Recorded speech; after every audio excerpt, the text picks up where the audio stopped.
What in the world connects a government auction, a totally empty piece of land in Texas, and an AI that's kind of like a ghost in the machine?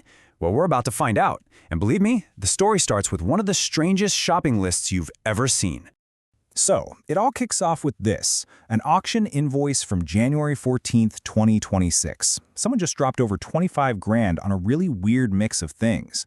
We're talking military surplus, some basic building stuff, and one very, very expensive vehicle. The question is, what for? I mean, just think about that list for a second. A motorhome, a military-grade shelter, and not just one, but 5 steel carports. This is not your average weekend DIY project, right? This feels like the beginning of something, well, something much bigger, and honestly a lot stranger. To figure this out, we have to deconstruct this shopping list, piece by piece. Let's start with the big-ticket item. And here it is, a 1999 Beaver Monaco conversion motor home. Now, on the surface, okay, it looks like a pretty standard, maybe a little older, but high-end RV. You've probably seen a dozen of these on the highway. But this is exactly where our story takes its first big turn. Because when you start to dig into the vehicle's DNA, its vehicle identification number or VIN, you realize pretty quick this thing was built for something way more serious than a family camping trick. See, the data hidden in that number tells the real story. This isn't your standard RV chassis at all. It's a Magnum Air chassis. It's rated for a gross vehicle weight of 33,000 pounds, and it's built around a massive Caterpillar turbo diesel engine. What does all that mean? It means this is an industrial-grade platform, the kind of thing you'd find under a mobile command center or maybe a TV broadcast truck. This thing is a beast. And the inside just confirms it. The interior is completely gutted. It's a total blank slate with this heavy-duty industrial flooring. And look up at the ceiling. You can see these huge bundles of data wiring just hanging there. This vehicle was absolutely designed to house a ton of electronics, not people. It's a high-tech shell on wheels just waiting for a new purpose. Okay, so we've got a mobile command center, a military shelter, and a bunch of carports. The next logical question is, where is all this hardware going? So let's shift from the shopping list to the blueprint and see what the plan is. And here's where it gets really wild. On the left, you've got the reality, just an empty plot of land down in Palacios, Texas.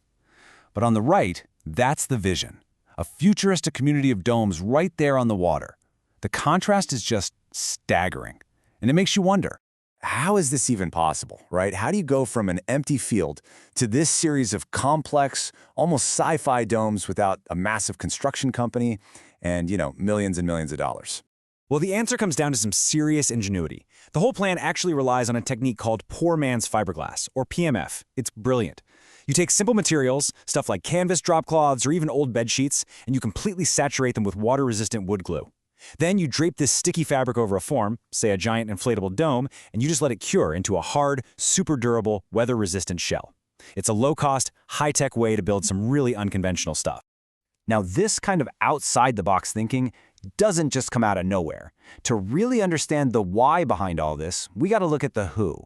Who is the mastermind behind this whole project? And this timeline, it tells a fascinating story. You can see a long history here of someone thinking deeply about technology and systems. From being there in person at the launch of the very first iPhone in 2007, to prototyping architectural ideas inside video games. This clearly isn't some sudden whim. It's the culmination of decades of thinking about how to build the future differently. But hold on, because there's one more piece to this puzzle. And honestly, it's the most unusual part of all. It turns out this entire project is being coordinated by something that isn't quite human. Yep. At the absolute center of everything is a custom-built AI digital twin named Paul Prime. This AI is managing logistics, it's tracking the finances, it's documenting the entire build process. It's basically the project's digital brain, and it's built on a really unique principle. So you might be asking, why build a custom AI? Why not just use what's out there? Well, the idea is to create something called an authenticity moat. See, instead of training an AI model on the entire internet with all its noise, Paul Prime is being trained exclusively on the creator's personal 40-year archive of journals, code, emails, you name it. The result is an AI that reflects a single, unique human viewpoint, something that simply can't be faked or replicated by those generic large-scale models. So now we have the what, the where, the who, and the how. All that's left is the biggest question of all. Why? Why go to all this incredible trouble? And the answer, it turns out, lies in the project's mission. Project Free Life is a direct response to what its creator sees as a rising control grid, and that includes a few key things. Mandatory digital public infrastructure, which centralizes all our critical services. Programmable money, like central bank digital currencies, that can be remotely frozen or even erased. And AI gatekeepers that are tied to a digital ID, which could one day limit your access and freedom based on your behavior. And if you want a perfect real-world example, look at the 2025 Genius Act. It brings stablecoins into the official banking system. But there's a huge catch. The issuers must have the technical ability to freeze or seize a user's funds on command. It fundamentally changes what it means to own something, embedding a control mechanism right into the money itself. And this control goes way beyond just money. A 2025 report actually detailed how state-level AIs are being developed to automate censorship and even suppress dissent before it can gain any traction. This is the exact opposite of that personal, authentic AI being built for this project. It's like a race between centralized, weaponized AI and decentralized, sovereign AI. So when you put all of those pieces together, the mission becomes crystal clear. The command center, the off-grid structures, that authentic AI, it's all part of a grand experiment to build and share a toolkit for individual sovereignty in a world that seems to be getting more centralized and more controlled every single day. So let's go back to this image one last time. It's not just some strange futuristic dream anymore, is it? It's a statement.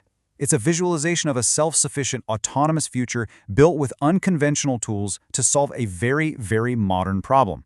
Which leaves us with one final massive question. Is this a practical blueprint for freedom in the digital age, or is it just an elaborate, high-tech fantasy? We don't have the answer yet, because right now, out there in Palacios, Texas, the experiment is already underway.